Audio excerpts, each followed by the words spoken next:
No te desconectes. En breve por Miraflores TV Digital. Buenos días, señor presidente.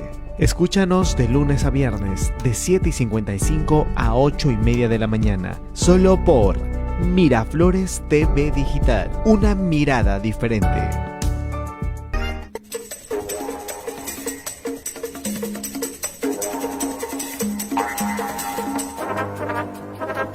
Hola, ¿qué tal? ¿Cómo les va? Muy buenos días. Los saluda Ricardo Palma Michelsen.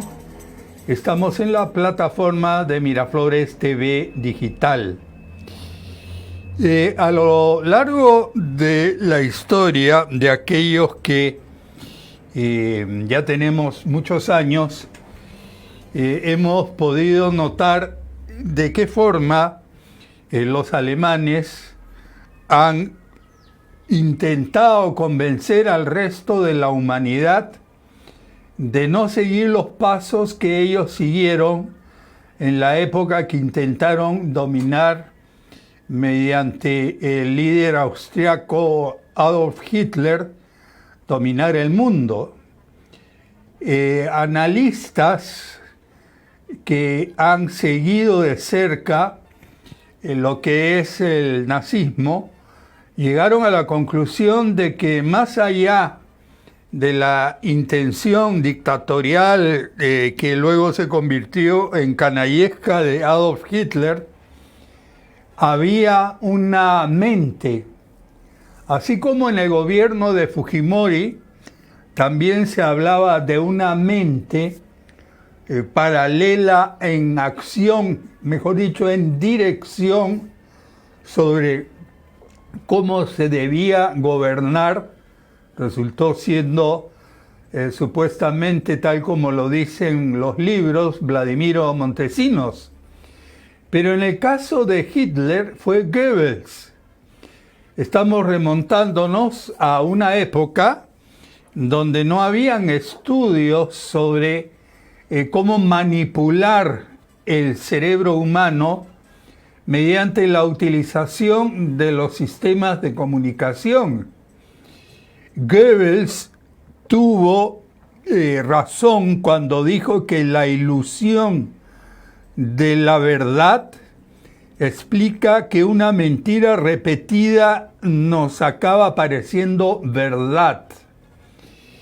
El presidente Vizcarra tiene un especialista.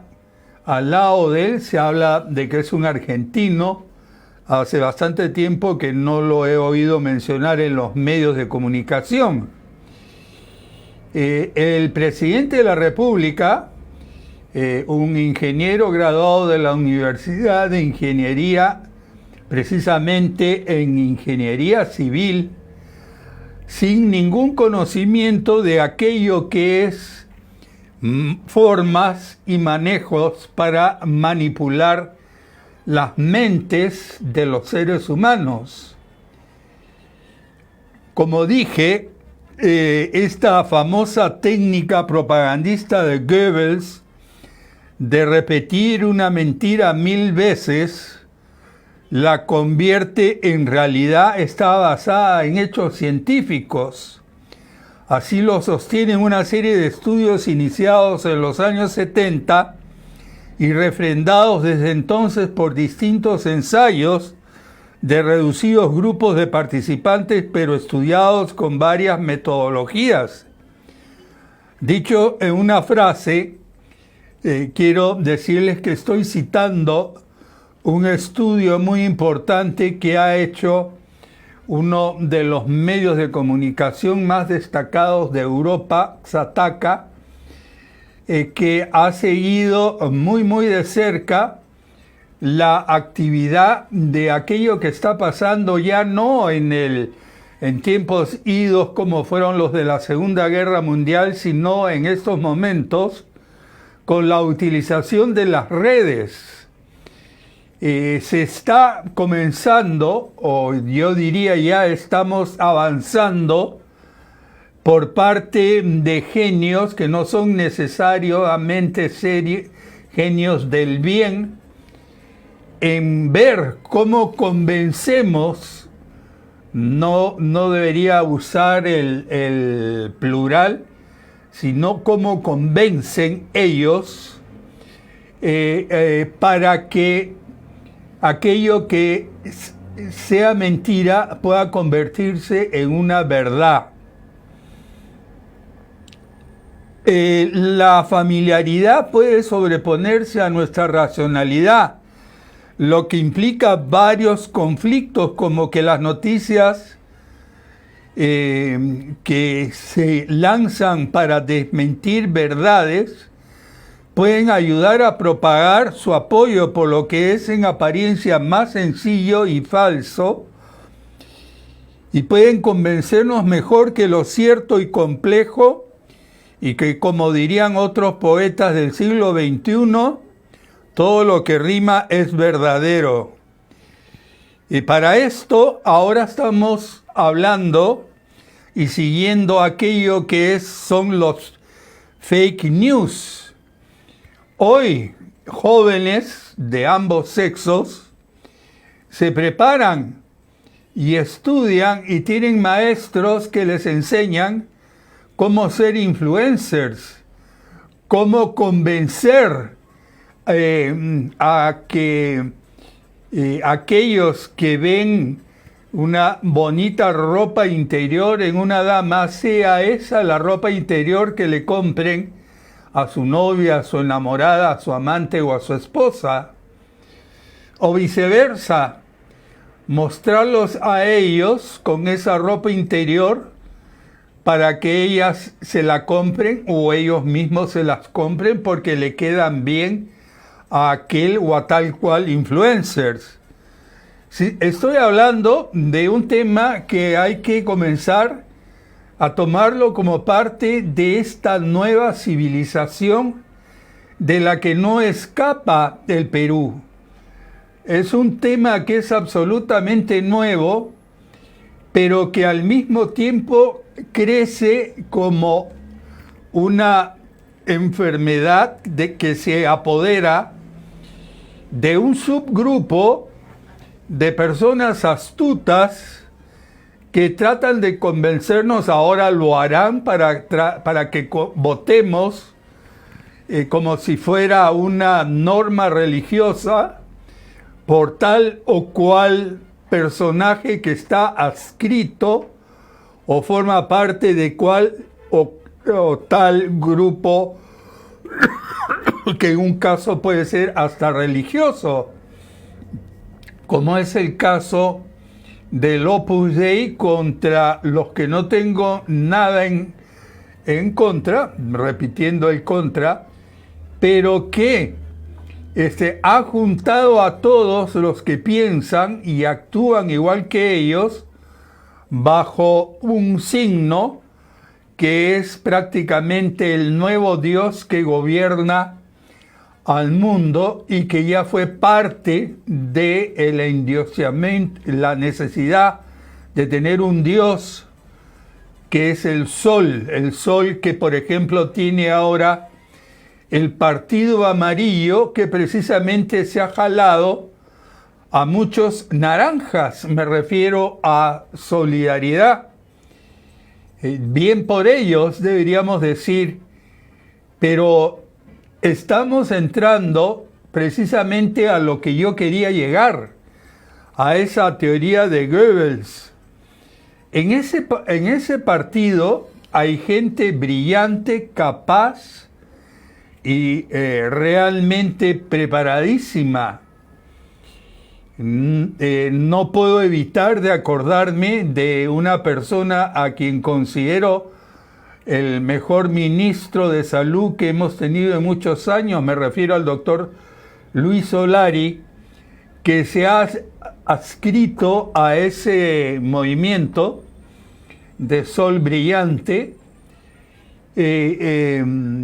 por tener ideas parecidas o semejantes a la de aquellos que, como por ejemplo la señora Rosa Bartra, que convertida de una belicosa y peligrosa y alegosa congresista, pasa a ser ahora una religiosa fanática, o no lo sé, dentro de sí misma qué pensará en sus puntos de vista sobre el fanatismo religioso o no. Pero lo cierto es que aquí otra vez regresamos a Goebbels, el que trata de convencernos por todos los medios que una mentira, como aquella que hubo en esa época de que la solución para Alemania era Hitler o el partido nazi, hoy la intención es convencernos que la necesidad para poder renovar y salvar el Parlamento tiene que ser, por ejemplo, y solamente el sol que nos ilumina, a quien le robaron el apellido con el nombre de Solidaridad. Solidaridad tiene un significado que no está vinculado al rey o al astro rey. Solidaridad significa deseos de actuar en favor de otros que sean diferentes a mí mismo.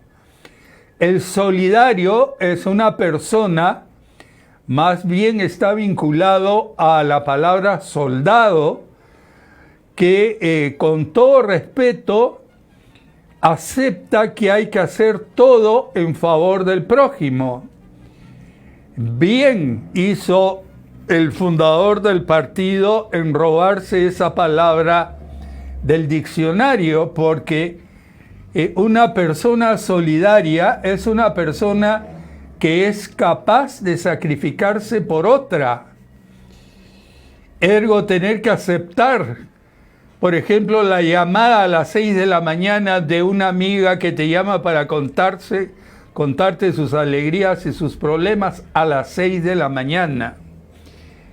El solidario es aquel que trabaja por la gente anciana, coopera con ella. Solidario es, por ejemplo, este productor que hoy día dirige la parte técnica de este programa, que no recibe un centavo por ayudarme. En fin, podría citar miles de actos en la vida que están vinculadas a la palabra solidaridad. Solidaridad es realmente una palabra muy linda y que lamentablemente, con todas las cosas que hemos sabido y los manejos indebidos que hemos conocido, se despinta, pero injustamente. Yo no sé si el nuevo secretario, un alto ejecutivo del Opus Dei, el nuevo secretario del partido, realmente ha asumido la responsabilidad de limpiar el partido, no necesariamente de Luis Castañeda, sino de otros que se adueñaron económicamente del partido financiándolo, como aquel que tiene varias universidades que parece que no le van a funcionar, o institutos, ¿no? Lo cierto es que es indispensable que estas ilusiones, estas palabras, sean manejadas en su verdadera dimensión. La validación de la reiteración es lo que nosotros hubiéramos llamado antes propaganda. Las nuevas reglas le impiden a los partidos la utilización de los medios de comunicación, pero nadie prohíbe que usted, el día que quiera, en el programa que quiera, sea invitado y hable de sus intenciones o de lo que quiere hacer, si con honestidad desea ser parlamentario desde una forma por ejemplo, solidaria. Decía que Goebbels, en este interesante artículo, ha impuesto una teoría de que la exposición a aseveraciones falsas se van convirtiendo en cierta forma en nuestra mente a medida que aumenta la cantidad de veces que las oímos o leemos. Incluso si el mensajero nos indica que se trata de una afirmación falsa. El grupo más vulnerable a este tipo de engaños es la gente mayor por encima de los 50 años. Pero parece no haber diferencias en la inclinación a creer estas informaciones según tu propia ideología, ni si a la información que te cuelan es política, científica o de otro tipo. Es una cuestión del efecto de exposición permanente, uno de los fenómenos más estudiados por la sociología y el marketing. Su remedio se ha intentado de analizar en 2013, o sea, cómo frenas ese acto de mentir tantas veces que hasta el final tú mismo que estás mintiendo te lo crees. En el 2013 se hizo un estudio sobre la disfluencia, es decir, sobre si añadir dificultad al acceso de la información evitaba el efecto de esa fluidez que nos conlleva a creer algo. Se demostró que si se le pone a alguien en una tipografía incómoda la pregunta ¿cuántos animales de cada clase llevó Moisés en su arca?, la gente era más propicia a decir que ninguno, no, porque no fue Moisés, sino que fue Noé el que tenía el arca. Pero si sigues insistiendo con la pregunta, ¿cuántos animales de cada clase llevó Moisés en su arca?, te olvidas de que la verdad es que fue Noé. Es la verdad que nosotros suponemos, porque así nos la enseñaron desde niños y nos la repitieron.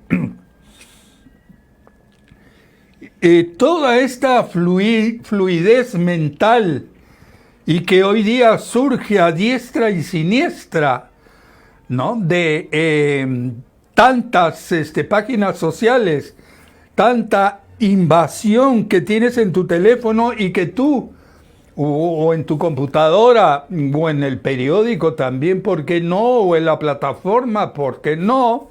O en los canales de televisión, ¿por qué no? Tarde o temprano te lleva a convencerte.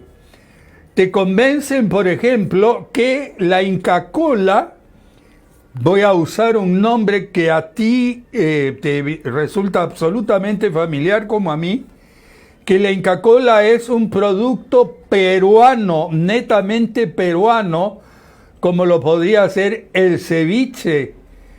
Pero si analizas el fondo de la verdad, la Inca Kola es tan peruana como la Coca-Cola.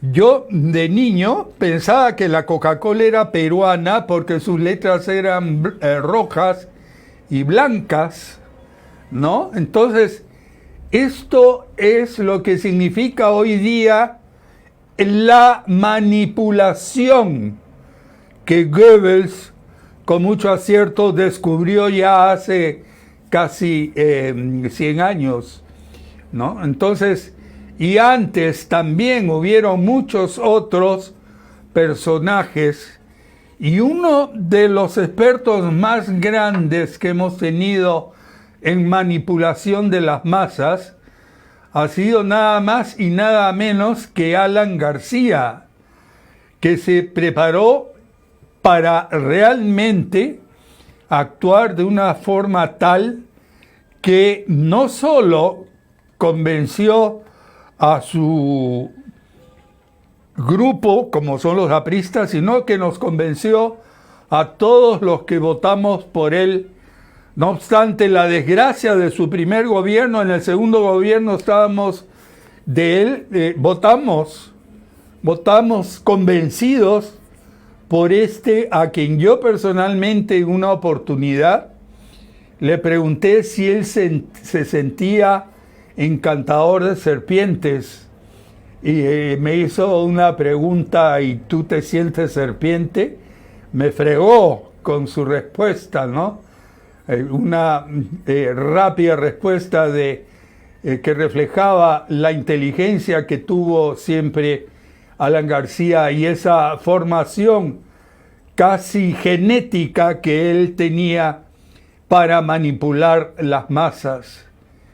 Lamentablemente, quien hoy ostenta la presidencia de nuestro país no tiene ese conocimiento y tiene que recurrir a terceros. Y uno de ellos es su actual ministro de Cultura, que lo convence, ¿no?, que hay que sacar y cambiar al Canal 7 para que el Canal 7 se vuelva un canal manipulador de las masas y que se pueda utilizar la cantidad enorme que ya tiene de audiencia en todo el Perú y en lugares más allá donde no llegan el resto de los medios de comunicación y ni siquiera hay internet. Entonces, le resulta al presidente de la República indispensable quedarse con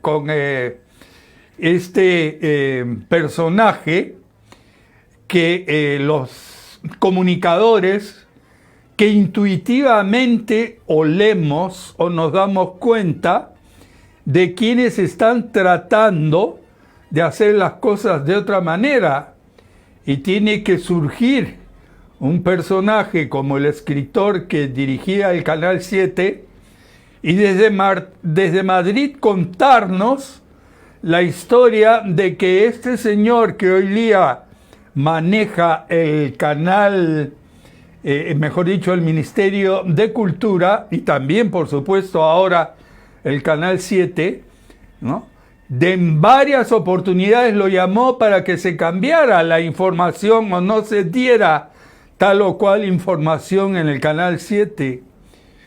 Aquellos que respetamos la libertad de expresión, no solo por una situación que hasta nos ha costado en una oportunidad de estar presos un par de años, aquellos que creemos en esa libertad de expresión, no como una consigna semifilosófica o religiosa o parte de un sistema, sino porque ha sido siempre parte de nuestra vida, estamos convencidos que el presidente de la República, si quiere tener transparencia, debe deshacerse de un personaje que tiene en su mente muy claramente los conceptos de Goebbels, ¿no? Hay que tomar el Canal 7 para manipular. Es cierto, con el tiempo, es una bendición que así sea, el peruano, con todos los golpes que ha recibido y que las generaciones nuevas no los tienen y solamente se pueden basar en lo que le cuenten sus padres, sus abuelos o sus tíos, hemos sido tan golpeados por las mentiras, por las promesas, por los mecanismos, que ya estamos, ojalá, vacunados contra esto y reaccionamos de una manera oportuna, y lo que hacemos es pensar en nuestras familias y en nosotros y no en esos conceptos fanáticos que mueven a la gente a salir a tirar piedras o a destruir la propiedad privada o la propiedad pública. Y esto es lo que no se ha dado cuenta el señor Francesco Petrosi, por una razón, porque o es muy joven o ha vivido gran parte de su vida fuera del Perú. Pero el señor Francesco Petrosi, en beneficio de este gobierno, no debería quedarse ya como ministro. Hoy tenemos el Consejo de Ministros y esperamos que ahí se le diga al señor Petrosi que el Perú quiere tener oídos y boca libre. Nuestros oídos para escuchar lo que queramos, nuestros ojos para leer lo que queramos leer o ver lo que estamos viendo, ¿no? Pero el señor Petrosi no se ha dado cuenta, o debería darse cuenta, que los medios de comunicación no nos hemos puesto de acuerdo. Esto no es un mecanismo de todos contra este pobre hombre. No, no es así. Es la respuesta individual de cada uno de los comunicadores. Tú comunicas porque también lo haces cuando utilizas tu computadora o cuando usas tu teléfono para decir tus cosas. Comunicas. En muchos casos, comunicas tanto una mentira que convences y tú te convences, hasta tú te convences de esa mentira que forma parte ya de esa memoria que te hace ver un pasado, en muchos casos, distorsionado y cambiado, de manera tal que hasta puedes escribir un libro y en ese libro escribirás cosas que nunca te pasaron, que nunca te sucedieron, pero que tú sí has creído y crees que te han pasado.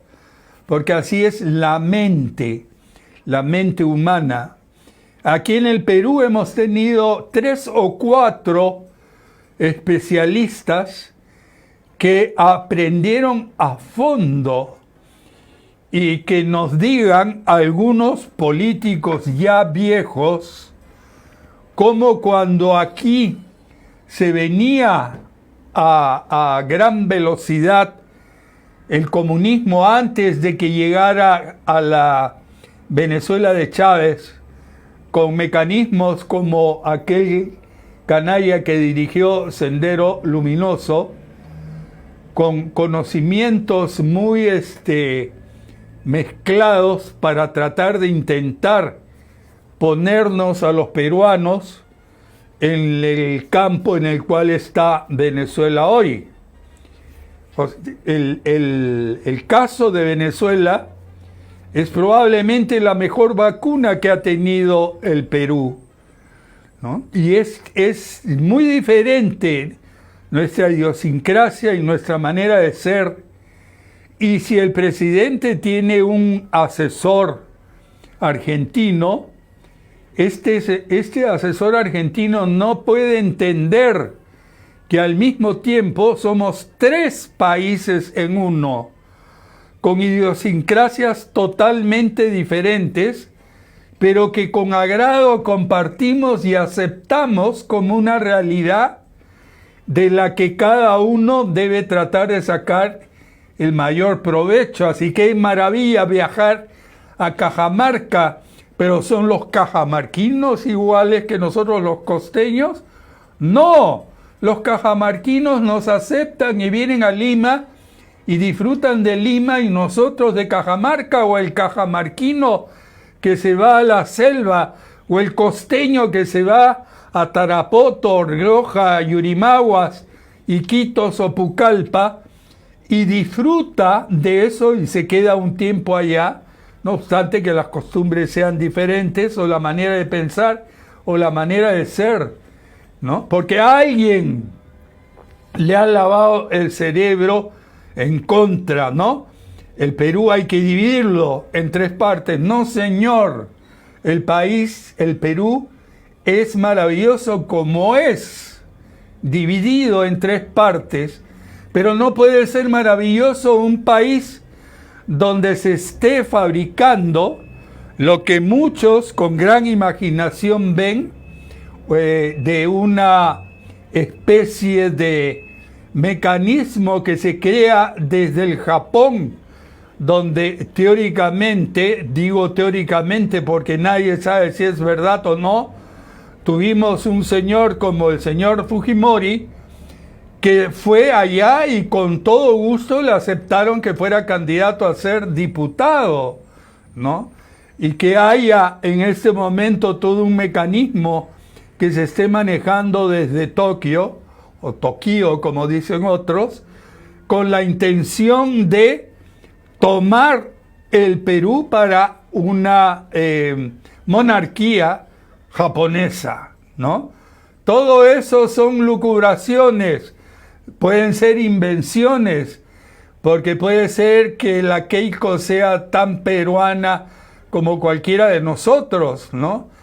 Como me pasó a mí en una oportunidad caminando por Cajamarca, alguien me dijo, hola gringo, oye gringo, yo le dije, soy cholo, soy peruano, no seas mentiroso, me dijo una serranita, tú te quieres adueñar de Cajamarca, me dijo.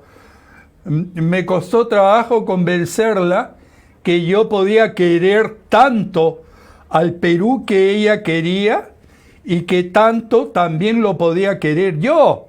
Entonces, es esta mezcla de sermón de cura de pueblo que les estoy dando y esta mezcla de conceptos que han salido de mi mente hoy, tienen solo un propósito y decirles que nos mantengamos como somos, que aceptemos las cosas que no podemos cambiar y disfrutemos de ellas, y que aquello que cambiamos o que podamos cambiar, lo hagamos pero de forma debida, sin usar la violencia. El día que Keiko salió de la cárcel, hubo un grupo, no sabemos cuántas, serían 250, 300, 500 personas, participaban de una ceremonia como si del infierno resucitaría su Dios, su ídolo, la señora Keiko. Déjenlos tienen todo el derecho a eso. Y tú que estás en contra de eso también tienes tu derecho, ¿no? Tenemos que ser tolerantes y entender a los demás. El Perú es realmente un país maravilloso. Bueno, me he quedado a la mitad de este increíble artículo sobre Goebbels porque me he sentido identificado con el escritor del artículo, porque no podemos permitir que nadie nos manipule. No una estrella de 5 puntas como es la del Ápera, no un sol brillante como es el de Solidaridad, o todos los otros, o un partido color morado.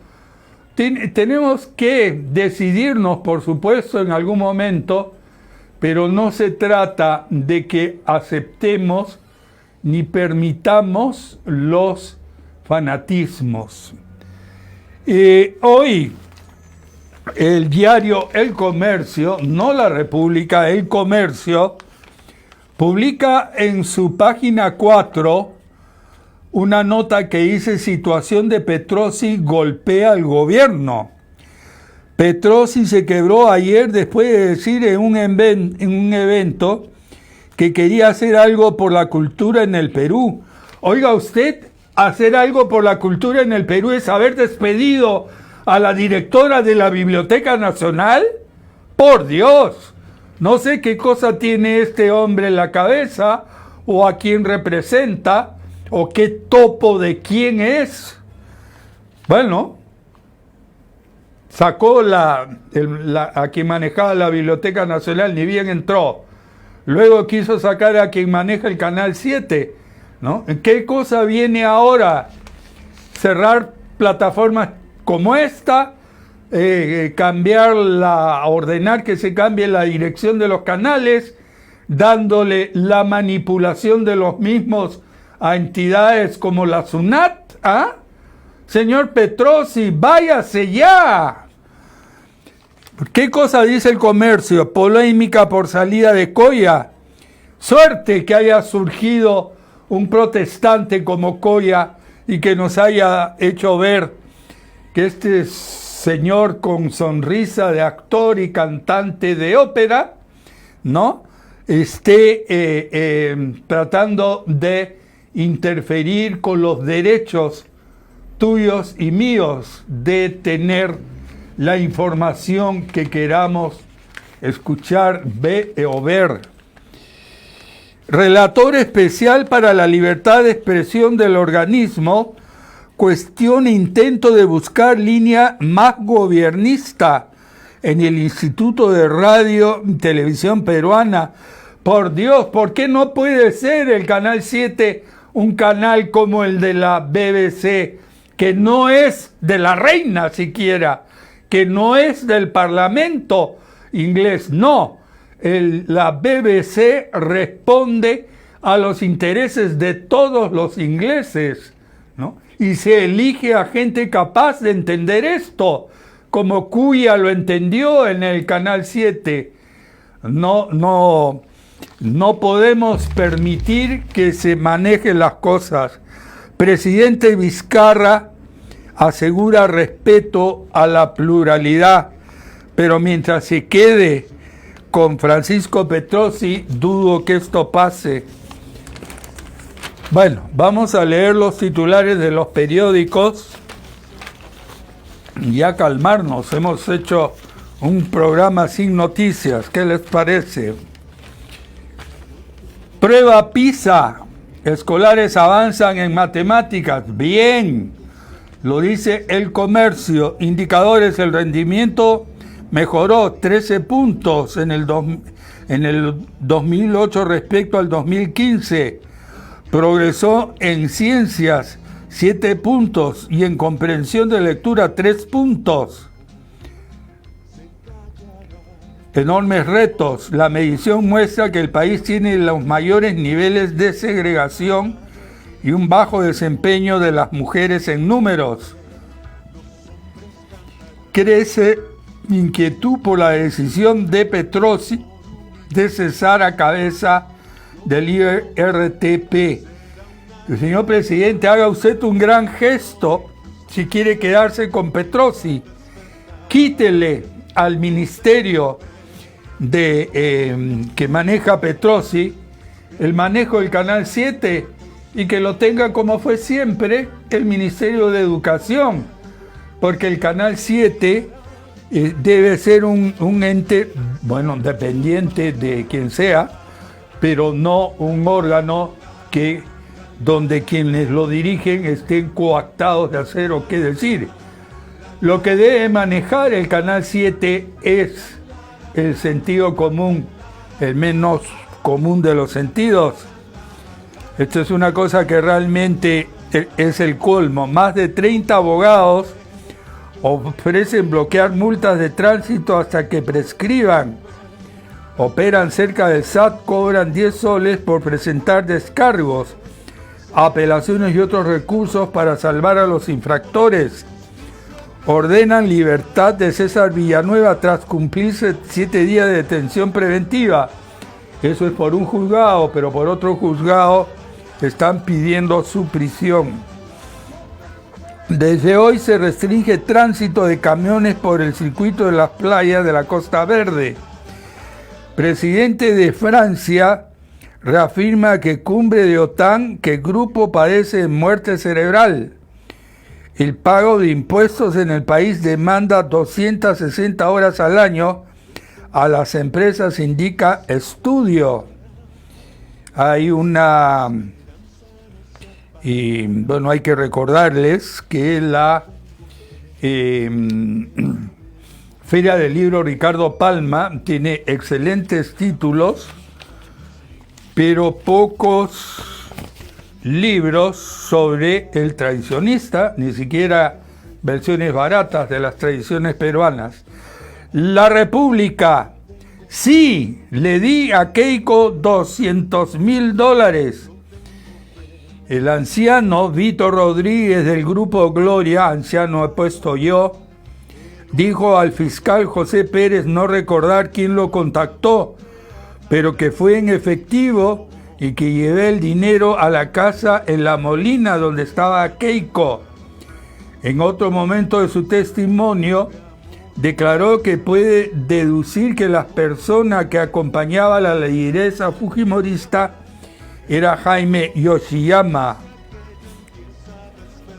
Y el procurador pide al Tribunal Constitucional nueva votación. PISA 2018 sigue diciendo la República, Perú logra avances, pero aún hay desigualdad educativa. Economía, San Miguel y Los Olivos lideran oferta de vivienda de $100.000. Selección peruana debuta ante Qatar en la Copa América 2020.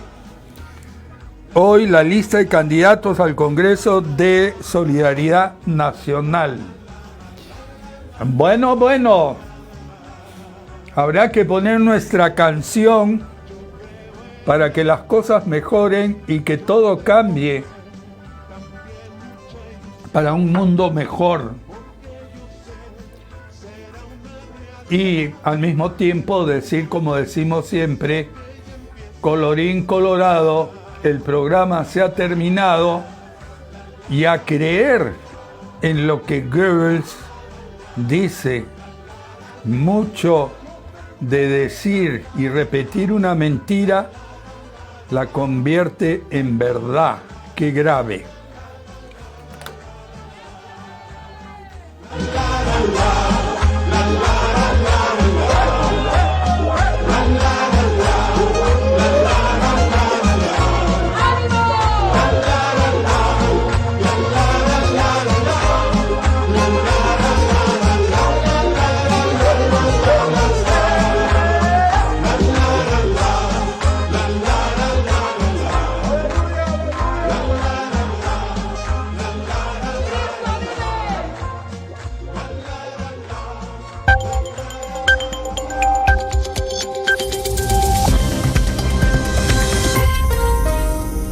Muy buenos días a todos desde París. Les acompaña Radio Francia Internacional en este miércoles 4 de diciembre con Vanessa Loiseau en la realización técnica de esta media hora de radio.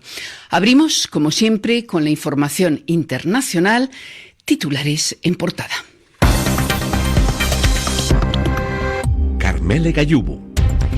Un aniversario para tratar de recomponer una alianza militar.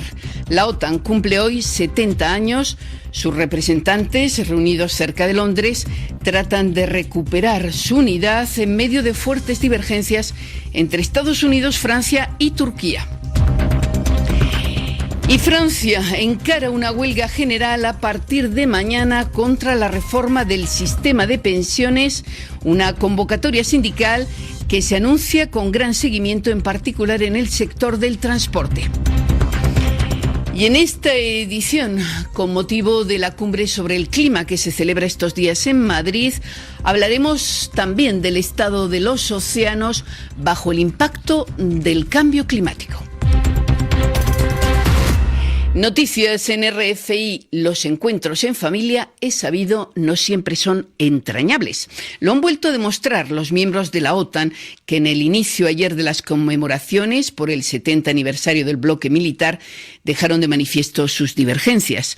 Así, ayer el presidente estadounidense Donald Trump criticó duramente las declaraciones de días atrás de su homólogo francés Emmanuel Macron, quien había afirmado en la prensa que la OTAN se encontraba en estado de muerte cerebral. Declaración insultante, replicaba ayer Trump, afirmando que si alguien necesitaba a la OTAN, ese era Francia. No obstante el ataque de Trump, el presidente francés mantuvo su posición, a la par que reiteraba sus críticas a Turquía por su ofensiva contra las fuerzas kurdas en el norte de Siria. En este contexto, el secretario general de la OTAN, Jens Stoltenberg, ha multiplicado los llamados a la unidad del bloque y, exponiendo esta mañana los temas a debatir, Stoltenberg insistió en el protagonismo creciente de otras potencias militares. The United Kingdom was NATO's first home, so it's only fitting that we... La OTAN nació en Reino Unido, entonces es normal que estemos aquí para marcar y celebrar el 70 aniversario de nuestra alianza. Los dirigentes se reúnen hoy para tratar varios asuntos: el combate al terrorismo, el control de armas, nuestra relación con Rusia, y por primera vez en la historia de la OTAN vamos a sentarnos alrededor de una mesa para hablar del auge de China, que representa oportunidades y desafíos. Asistimos al crecimiento de China incluso a nivel de inversión y en sus capacidades de defensa. Pekín dispone ahora del segundo presupuesto de defensa más importante del mundo después de Estados Unidos. Y recientemente China ha demostrado nuevas capacidades modernas, incluso nucleares. Entonces debemos responder conjuntamente al fortalecimiento de China, y me alegro que los aliados hablen de este tema juntos por primera vez. Look forward to the allies doing that at this leaders meeting for the first time. Y el anfitrión de esa cumbre, el primer ministro británico Boris Johnson, al margen de ese encuentro y a pesar de las amenazas de Donald Trump, ha reiterado su intención de instaurar en Gran Bretaña un nuevo impuesto para las grandes empresas digitales, esencialmente estadounidenses, como Google, Facebook o Amazon. El llamado impuesto GAFA implicaría un gravamen del 2% sobre los ingresos que esos grupos obtienen de los consumidores británicos, y ello a partir del próximo abril, una política similar a la que ya ha adoptado Francia. Los informes sobre el estado de nuestro planeta se suceden con ocasión de la celebración estos días en Madrid de la Conferencia sobre el Clima en su edición 25, la COP25. Hoy la Agencia Europea de Medio Ambiente avisa de que la Unión Europea no alcanzará el próximo año los objetivos que se había fijado, en particular en materia de biodiversidad. Pero, dice la agencia, podría lograrlo a partir de 2030 con una condición: que aumente y acelere sus esfuerzos. Y Chile, que preside esta COP25, ha introducido en la agenda de la cumbre un asunto hasta ahora desdeñado: los océanos, que se están degradando bajo el impacto del cambio climático, como explica Rémi Parmentier, impulsor de la iniciativa Because the Ocean, al micrófono de Silvia Celi. Sin el océano no habría, para empezar, vida en la Tierra, y en la actualidad el océano está absorbiendo el 90% del calor que producimos, del calor antropogénico. Entonces, evidentemente, el océano es clave en la mitigación del cambio climático. También absorbe 1/3 del CO2 que emitimos. Es verdad que ha habido poca atención sobre el nexo entre el océano y el clima hasta esta COP. El gobierno de Chile ha querido dar un enfoque especial sobre esta temática y, de hecho, hablan de COP azul. Y entonces hay una actividad y unas conversaciones muy intensas sobre este tema y sobre lo que se debería hacer en el marco del Convenio del Clima. Por ejemplo, se está hablando de un posible plan de trabajo, algunas medidas tanto de mitigación como de adaptación al cambio climático en relación con el océano. Y otra cumbre se celebra hoy y mañana, la del bloque Mercosur, que se reunirá en el sur de Brasil. Cumbre sobre la que van a pesar las tensiones que se perfilan entre el Brasil, que dirige el ultraderechista Jair Bolsonaro, y la Argentina del peronista de centroizquierda Alberto Fernández, quien asumirá el cargo la semana próxima. El presidente chileno Sebastián Piñera, acosado por una grave crisis social en el país, anunció la entrega de un bono único de unos $124 para más de 1 millón de familias económicamente vulnerables. La medida se suma a un paquete anunciado el lunes que contempla la inversión de $5.500 millones. Piñera admitió que los bonos son solo un alivio, pero que no representan la solución de fondo. Pero, ¿cómo han recibido los chilenos ese anuncio? Reacciones de Mónica, chilena de 64 años, y Catalina, de 18, en las calles de la capital chilena, al micrófono de Justine Fontaine. Igual ayudaría un poco, pero no mucho tampoco. Ese es como un calmante que te da nomás. Pero eso, ya no somos tontos nosotros. con eso no nos va a dar vuelta a decir no, todo está bien, no, porque no está bien nada en este país. Creo que es una solución parche, no queremos llegar a que nos sigan llenando de bonos, no queremos eso, estamos pidiendo que haya dignidad, que podamos tener una salud de calidad, que podamos tener una educación de calidad, lo que pedimos son temas en profundidad. Y tras este informativo tendremos el análisis de un economista chileno especialista en pobreza a propósito de esa medida del presidente Piñera. Y un ingeniero francés fue asesinado en Bogotá, la capital colombiana, a manos de un sicario cuando salía de un restaurante el lunes por la noche, acompañado de otro ciudadano francés que salió ileso. La información la confirmó ayer la policía colombiana y asimismo la embajada francesa en Bogotá. Orlando Torricelli con los datos que se disponen de ese asesinato. Según fuentes policiales y la embajada francesa, un ingeniero de Thales, el grupo francés de electrónica y defensa, fue asesinado el lunes por la noche en plena calle en un elegante barrio de Bogotá. La víctima salía a un restaurante en compañía de un colega. El asesino disparó directamente a la víctima por la espalda, motivo por el cual el responsable policial del distrito, donde ocurrieron los hechos, el mayor Robert Méndez, descartó la hipótesis de un robo, privilegiando el acto de un asesino a sueldo. La víctima, de 45 años, Philippe Caballés, quien residía en Toulouse, en el sudoeste de Francia, participaba en la feria Expo Defensa, que actualmente tiene lugar en Bogotá. Interrogado por la agencia francesa de prensa, un encargado de comunicación de Thales indicó que la víctima trabajaba sobre un proyecto civil. Thales participa en la licitación del proyecto Fortaleza, un ambicioso programa del Ministerio de Defensa que busca dotar a la policía, al ejército, la armada y la fuerza aérea de un centro de comando y administración centralizado. Gracias, Orlando. Y a propósito de Colombia, el país encara hoy su tercera huelga general en las 2 últimas semanas, en un contexto de bloqueo de las conversaciones entre las organizaciones sociales que impulsan la protesta social y el gobierno.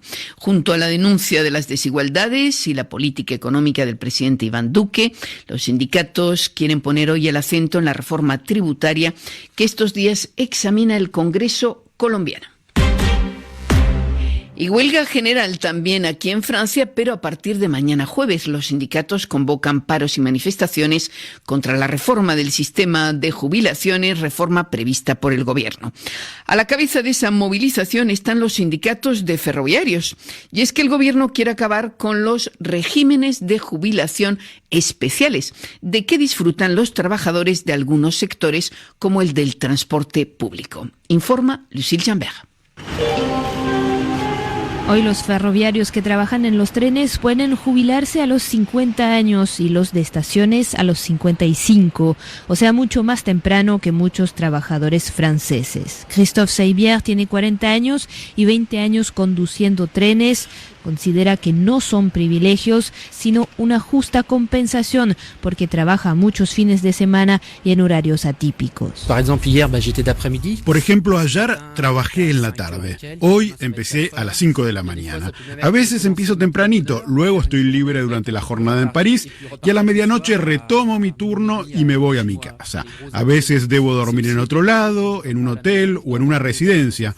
Al otro día trabajo de nuevo y recién después puedo volver a mi casa. Condiciones laborales que afectan la vida familiar, pero también la salud, explica Olivier Richard, conductor de trenes de mercancías. Es un trabajo muy difícil. Después de 13 años ya estoy agotado. Tengo problemas con la ciática. Muchos colegas tienen problemas con la espalda, problemas para dormir. Ya tenemos problemas de salud. No vamos a poder conducir trenes hasta los 64 años, como nos lo anuncian ahora. La penosidad de su oficio y sus sueldos bajos justifican, según los ferroviarios, que su pensión se calcule en función de su salario de los últimos 6 meses y no de los 25 mejores años de su carrera, como es el caso para los empleados privados. Y a propósito de esa huelga convocada mañana en Francia, aprovecho para señalarles que nuestras antenas estarán perturbadas, pues este jueves 5 de diciembre Radio Francia Internacional les agradece de antemano su comprensión. Y la Agencia Europea de Policía Interpol anuncia la detención de más de 200 personas en una operación mundial contra el blanqueo de dinero, operación en la que participaron una treintena de países y que tuvo lugar entre septiembre y noviembre y ha conducido a la apertura de 1000 investigaciones criminales, Los detenidos son en su mayoría los llamados mulas financieras, que reciben y transfieren dinero obtenido ilegalmente. Y cerrando ya este informativo, les contamos también que una obra del periodo tahitiano del artista francés Paul Gauguin ha sido vendida en París por 9,5 millones de euros, unos 10,5 millones de dólares, casi el doble de su estimación inicial, según anuncia la casa de subastas. Este óleo de 1897, titulado Teburao II, forma parte de un ciclo de 9 cuadros realizados en Tahití. El periodo tahitiano de Gauguin es el más apreciado por los coleccionistas y el gran público. Hasta aquí las noticias en Radio Francia Internacional.